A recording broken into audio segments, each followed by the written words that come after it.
മലയാള സിനിമയിലെ എന്നല്ല കേരളത്തിലെ എല്ലാ സെലിബ്രിറ്റികളും തീർച്ചയായിട്ടും പേടിയോടെ കേൾക്കുന്ന പേരായിരിക്കും മീനു മുനീർ. ചിലപ്പോൾ ഇവരുടെ പേരും അവൾ നാളെ പറഞ്ഞേക്കാം എന്ന രീതിയിലാണ് കാര്യങ്ങളൊക്കെയും തന്നെ മുമ്പോട്ട് പോകുന്നത്.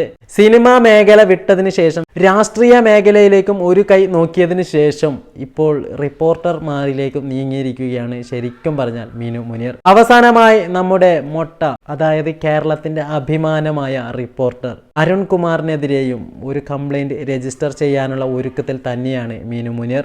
അതിനെക്കുറിച്ച് വ്യക്തമായ രീതിയിൽ അവർ തന്നെ ഇന്റർവ്യൂവിൽ കാര്യങ്ങൾ പറയുകയും ചെയ്യുന്നു.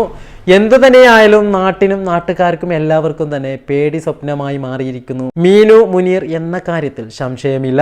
ഈ ഒരു നടി കാരണം ഉറക്കം നഷ്ടപ്പെട്ട ഒരുപാട് പേർ ഇപ്പോൾ മലയാള സിനിമയിൽ ഉണ്ടാവും. ഒരുപക്ഷെ ഇവരെ പീഡിപ്പിച്ചതോ അതല്ലെങ്കിൽ ഇവരെ പീഡിപ്പിക്കാൻ ശ്രമിച്ചതോ അതല്ലെങ്കിൽ ഇവർക്ക് അവസരം നൽകാത്തതോ അതല്ലെങ്കിൽ അഭിനയിച്ച പാർട്ടുകൾ എടുത്ത് കളഞ്ഞവരോ അതല്ലെങ്കിൽ ഇവരെ എന്തെങ്കിലും പറഞ്ഞ് കബളിപ്പിക്കുകയോ ചെയ്തവരോ എല്ലാവരും തന്നെ തീർച്ചയായിട്ടും ഇപ്പോൾ ഭയപ്പാടോടെ ആയിരിക്കും ദിനങ്ങളൊക്കെയും തന്നെ തള്ളി നിൽക്കുന്നത്. കാരണം തീർച്ചയായിട്ടും ഇന്നല്ലെങ്കിൽ നാളെ ഇവർ അവരുടെ പേരും കൂടി പറയും എന്ന കാര്യത്തിൽ സംശയമില്ല.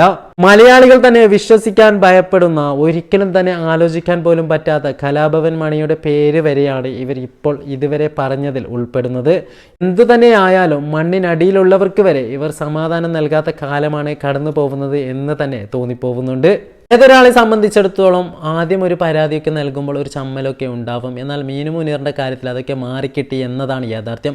കാരണം എല്ലാവർക്കെതിരെയും പരാതി നൽകുകയും ഒരുപാട് ഇതിനെക്കുറിച്ച് ട്രോളുകളൊക്കെയും തന്നെ ഇറങ്ങുകയും ചെയ്തെങ്കിലും പിന്നീട് അതൊക്കെയും തന്നെ തനിക്ക് കിട്ടുന്ന അഭിമാനമാണെന്ന രീതിയിൽ അവർ പുഞ്ചിരിയോടെ നേരിടുകയും അവസാനം ഒരുപാട് ആൾക്കെതിരെ ഇതുപോലുള്ള ആരോപണങ്ങളുമായി മുമ്പോട്ട് വരികയും ചെയ്യുകയാണ് ഇവർ എന്ന കാര്യത്തിൽ സംശയമില്ല.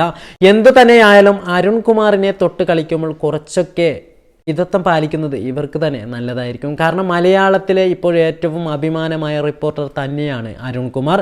ഒരുപക്ഷെ മലയാളത്തിൽ ഒരുപാട് ആളുകൾ റിപ്പോർട്ടർ ചാനലിനെ തന്നെ തിരഞ്ഞെടുക്കാൻ കാരണം അരുൺകുമാറാണ്.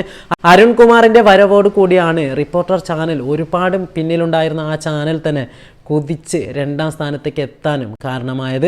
ഒരുപക്ഷെ അത് ഇന്നോ നാളെയോ 1ാം സ്ഥാനത്തേക്കും എത്താം ആ ചാനൽ എന്ന നിലയിലേക്കാണ് കാര്യങ്ങളുടെ പോക്ക്. കാരണം അത്രയ്ക്കും ആളുകളെ ആകർഷിക്കാൻ കഴിവുള്ള ഒരു സെലിബ്രിറ്റി ആയിട്ടുള്ള റിപ്പോർട്ടർ തന്നെയാണ് അരുൺകുമാർ. ഒരുപക്ഷെ ആ ചാനലിൻ്റെ 90% റീച്ചും ഇദ്ദേഹത്തിന്റെ പേരിലാണെന്ന കാര്യത്തിൽ സംശയമില്ല. അതുകൊണ്ട് തന്നെ മീനു മുനീർ പറയുന്ന പല കാര്യങ്ങളിലും വൈരുദ്ധ്യം കണ്ടെത്താൻ സാധിക്കുന്നത് കൊണ്ടും ഇതൊക്കെയും തന്നെ ഇവർക്ക് ഭാവിയിൽ ഒരു ബുദ്ധിമുട്ട് നൽകും എന്ന കാര്യത്തിൽ സംശയമില്ല.